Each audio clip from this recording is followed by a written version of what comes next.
Okay, welcome.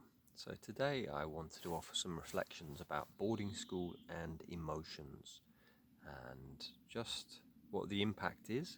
I want to quote a little bit from a clinical psychologist I interviewed a few days ago, and also from this book here, Daniel Kupfermann's autobiography, Don't Be So Sensitive. And just how that impacts us, and then some ideas of what we can do to reconnect to our emotions. Okay.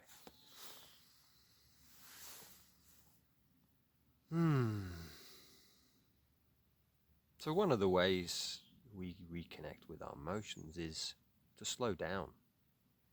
I think that's why so many of us as ex-boarders are workaholics and we don't stop, is that it means when we slow down, the emotional starts to come up. So it's like, right, quickly, get busy again. And it's really important for us to slow down.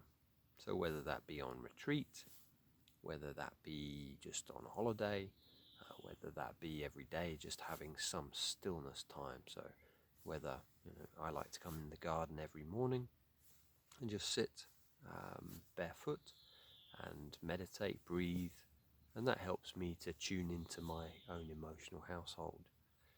So I was talking a couple of days ago with a Dr. Nathan Bauman, who's a clinical psychologist based out of Denver.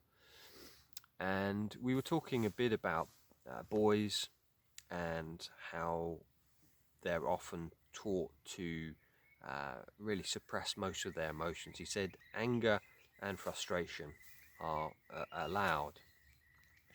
And I pointed out to him, I said, well, in boarding schools, anger and frustration aren't allowed. You're not allowed any emotion. And I said, what's the impact of that? What would you say the word? And he says, the first word that comes to me, and he says, some people might not like this, he says, it's abuse. And I thought that was really powerful to hear that basically we are taught in these schools to squash our emotions, to dissociate from them. As Bessel van der Kolk points out in his book, The Body Keeps the Score, the essence of trauma is dissociation, or dissociation is the essence of trauma, one of those words. And so when we dissociate from our emotions, that is trauma. So I thought that was really, really powerful when I heard that, and I thought, okay, yeah, let's talk a little bit about this today. I was also reading Daniel Kupfermann's book, and hopefully I'll be interviewing him over the next couple of months. And it's a great book, and he says, talking about his stepfather, and he says, my mother once said a strange thing, referring to Jared's own lonely childhood, who went to boarding school. He'd had, she thought, an emotional hysterectomy. And when you read through biographies, as I have probably read about 30 so far, this is the common theme. Emotions are squashed. It's like as children they're squashed, dissociated, and as adults we just can't connect to them. And it's almost like we can't connect to our bodies either.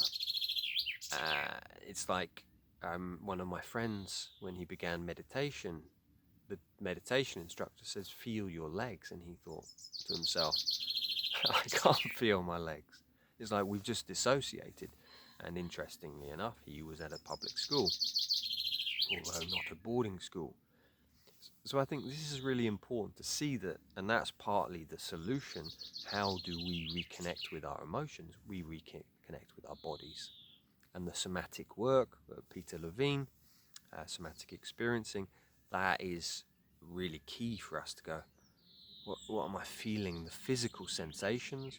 And then from there we can locate, I feel some grief in my heart, or some anger in my belly, or some joy.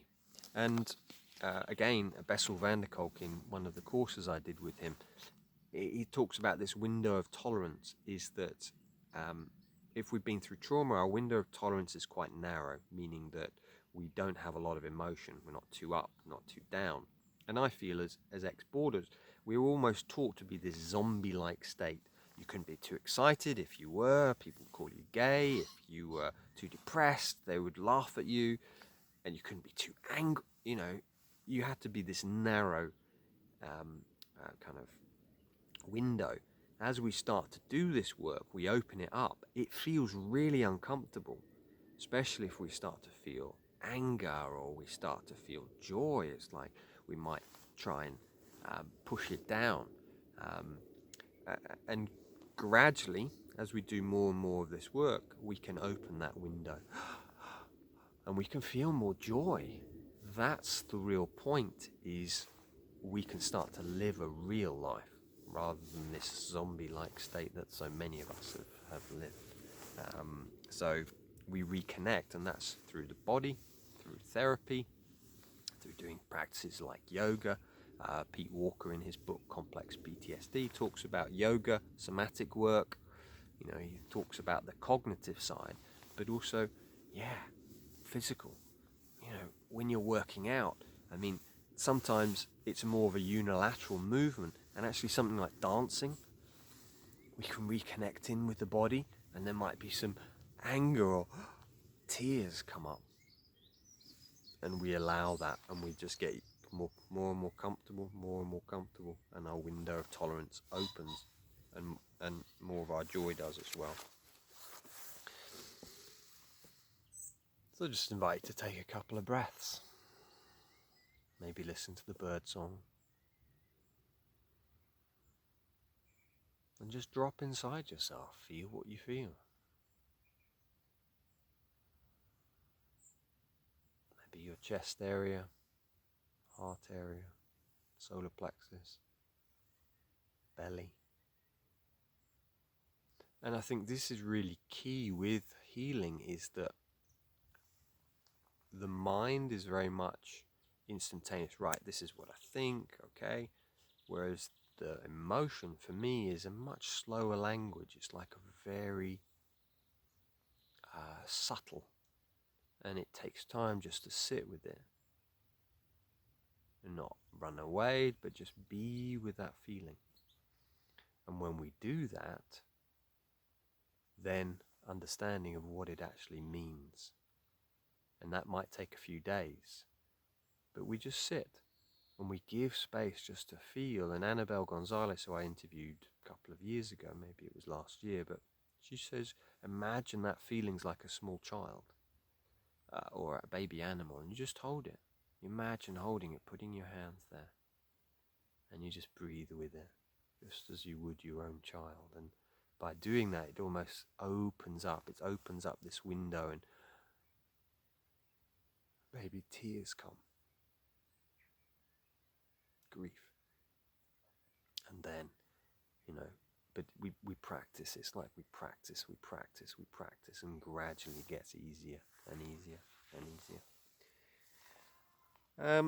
Some of the other things I wanted to talk about, Nick Duffell's, he talks page 261 in his book, Wounded Leaders. He says the principal effect of boarding is a problem with emotion. This is not only a survival tactic, but also consciously encouraged by the traditions of the school. And so if we understand that's the principal effect of boarding. And why I think this is fascinating is that, as Nick Duffell talks about in an article he published in The Guardian about 10 years ago, he says that this is why boarding school creates such bad leaders, because you have to suppress your emotion. And Professor Antonio Damasio says, without emotional information, you cannot make a good decision. You cannot make good decisions. And listening to some of the footage for our film, some of the leadership trainers, authors, say, the old system is command and control. The new system is emotionally intelligent leadership, where we connect to our emotions, because then we can have empathy for those who we work with, those who we are looking after. Yeah, so just some reflections there, So how we heal is, another way is and I'll put a link into the description. It's called the emotion feeling wheel. which is, you've got the core 6, 8 emotions: fear, anger, love, in the center. And then coming out of that wheel are things like frustration. So often we don't have the language because we weren't around our parents growing up to find out what emotion we're feeling. Someone says to us, "What are you feeling?" And we're like, "I don't know."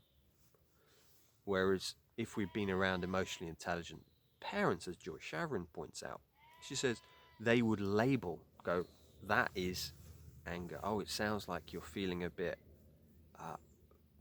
anxious about school. Oh, that's anxiety." So we learn what these emotions are, but if we're not around parents. So this emotion feeling wheel is really useful. You print it up, put it somewhere, and then when you're feeling an emotion, it's like, what is this? Oh, it's frustration. Oh, but maybe that's, despair. And we give space to feel rather than squash and go, "No, I don't have permission to feel it." We have permission to feel it all. And what happens is then it rises and it falls and it moves. And that's what emotion does. Emotion, it's energy in motion. It's flowing. It's like a river. And we allow that to happen. So, my episode with Nathan Bauman is going live this Friday. Great episode talking about, emotions, talking about men, women, and also I have Men's Circle tomorrow, and we're talking about emotional abuse, emotional neglect on that Men's Circle. Again, I'll put a link into the description, and please do come along. So thank you so much for your support and for listening to this, and wishing you a great week.